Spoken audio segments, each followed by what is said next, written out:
down my investing philosophy recently because I did a talk at Freedom Fest on it. So 30% of our assets are in public stocks, and about another 30% is in index mutual funds, like Vanguard Total Stock Market Index and Total World Markets and things like that. So very diversified, but through low-cost index funds. And then we have about another 30% that are in basically short-term cash and bonds, because if the stock market has a massive complete meltdown, you don't want to have all your eggs in the stock market. So at my wife's and my age, it's prudent for us to have a sizable chunk that's going to be, it may not grow, but it's not going to lose very much, even if you have a market washout. And then about 10% in real estate and some venture capital investing. That kind of is how it works out. Wow. So was there a period of time as the CEO that you were taking, if I remember, like $1 a year salary or something like that? Oh yeah, I haven't really been compensated for 13 years now, since 2006, so 12 years. And what was the reason that you didn't want to take compensation, or did you take it in other ways? No, I didn't. My stock options were that I would have been entitled to were given to our foundations, and that served as sort of like an endowment for those foundations. It's very hard for other people to understand. I had enough money. I was fabulously wealthy. I didn't need any more. I wanted to take money off the table in terms of what my motivations were, and I wanted to embrace a servant leadership, which I talk about in Conscious Capitalism. And I thought taking a huge compensation or huge stock option grants would dilute the purity of that service attitude. And the only time I regretted it was back when the market wiped out in 2008. Whole Foods market stock went down 90%. And my wife was very upset. She said, "You got to start taking a salary. I mean, we got to pay the bills." I said, "Do you know how much I'd be the laughing stock? I can go back and start taking a salary. Forget it. We'll get through this. We'll sell some other assets."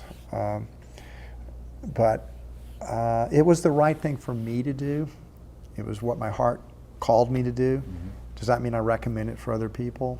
No. It was just right for me.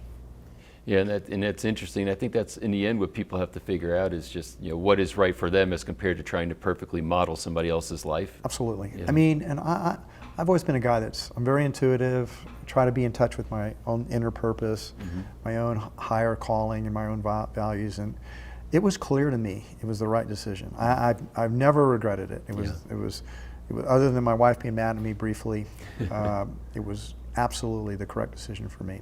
What motivated you to start the Conscious Capitalism Alliance? Well, that started because I read a book called Firms of Endearment by a guy named David Wolf and Raj Sisodia.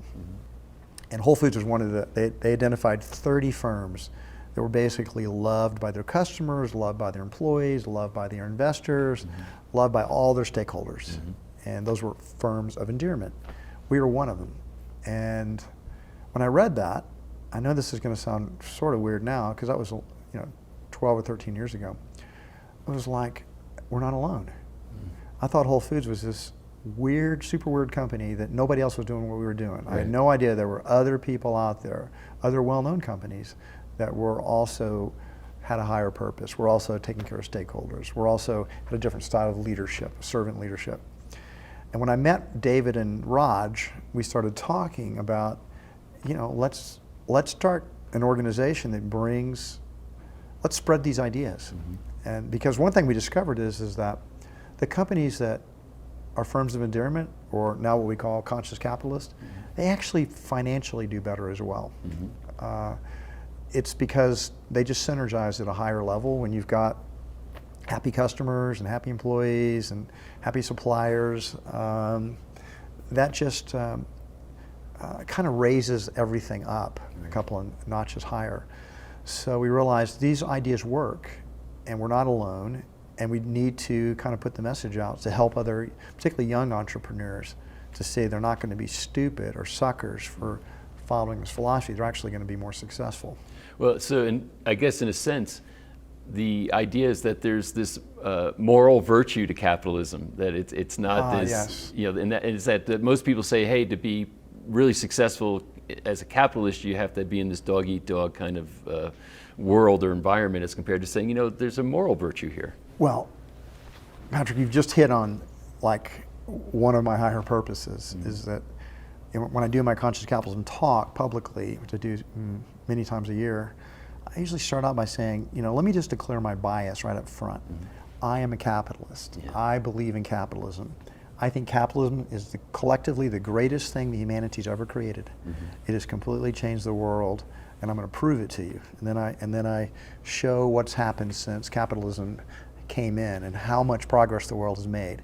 I have no patience whatsoever for socialists or people who are anti-capitalist. They're ignorant of history. They don't understand business.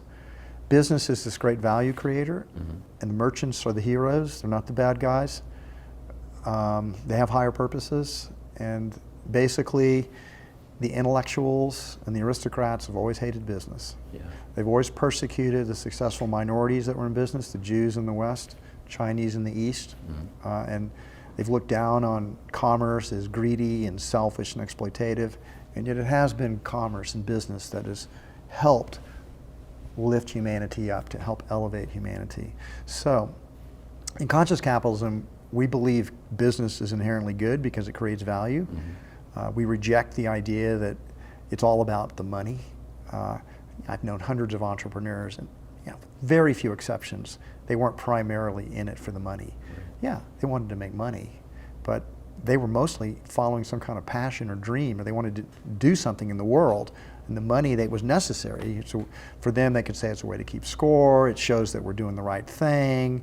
The money empowers my lifestyle, helps me to be free. There's lots of, but the money itself was not. Maybe in the financial part of capitalism, Wall Street, it's just about the money, but not in the entrepreneur world for the most part. That's not the way I found it to be. It's not the way it is for me.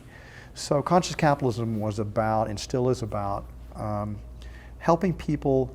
Business is good inherently, but it can be better. If you become more conscious of purpose and stakeholders, we can elevate humanity better, faster. And business people need to wake up. Stop falling for the tales that the class enemy, the intellectuals, say about us, which is that it's all about the money, all they care about is money. And start talking about maximizing your purpose. Start talking about how you're making the world a better place. And inherently, business makes the world a better place, but it can also be philanthropic. It can also be socially responsible. These are things we think are important as well. Yes, I mean, for the conscious capitalist who's the entrepreneur, money, I guess, becomes a means of expanding the range of the purpose. That's more what money means. Exactly. Philanthropy just comes from generosity. It comes from an overflow of abundance that says, of course I want to help. I'll do what I can because I care, because I'm a caring human being. I'm alive. I see there's suffering in the world, and if I can do something to lessen it, then I definitely am not going to be sitting there counting my money feeling, because you're going to die. There's no getting out of here alive. We're all going to die. So it's not so much the legacy as just, if you can help people while you're alive, why wouldn't you want to do that? It just seems so obvious to me.